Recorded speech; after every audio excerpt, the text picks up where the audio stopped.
We have analyzed the article "This is a War on Joy". The article is by Hugh Meyer. We know that he is a senior assistant editor at The Guardian. He also writes columns on politics, race, social policy, and policing. He refers to the people he feels the politicians should tell more as an us, which also indicates that he feels strongly about the subject, as he considers himself a part of the issue.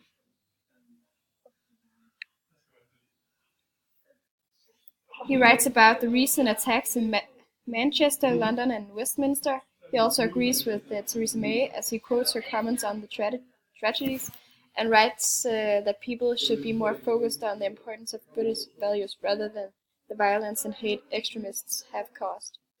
He believes that people should continue their everyday lives as a statement and to show that it won't affect their joy for freedom. As he argues his case, he is encouraging the citizens who are reading to take those steps he believes is towards freedom. He mentions experiences as the cinema and a night out, which a lot of people do and therefore feel more attached to. It was done in The Guardian, and it was published in Sun June 4, 2017. It's a new paper called The Guardian, and it reminds of the Danish newspaper Politiken, as also writes about politics, social policy, and policing. The text is a non-fiction article called This War on Joy.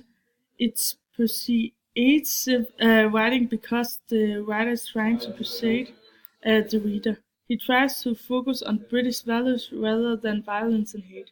He explained that you can never prevent terrorism completely, and therefore we just have to enjoy our lives and live a normal life.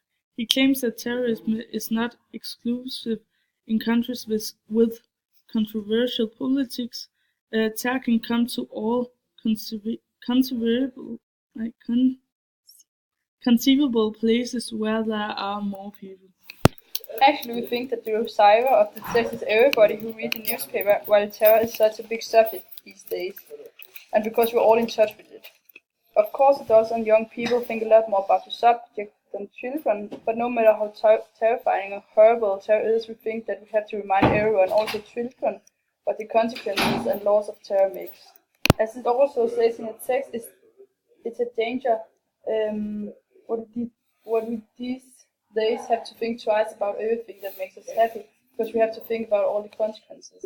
In the text, there's used some different kind of rhetorical devices, which, for example, is direct, address, and hyperbole. Several times it says we, which makes the receiver feel connected to the text and we feel ourselves in it. But we can relate to things in our own lives. For example, it says we go out and dance and drink and eat. The rhetorical device hyperbole is also seen in the text, while some of the sentences affect some of our emotional feelings. In the sentence, even at a time as painful as this, the biggest risk is that we let the zealots rob us of what makes us who we are. The sender tries to tell us that we don't have to be afraid about everything we do.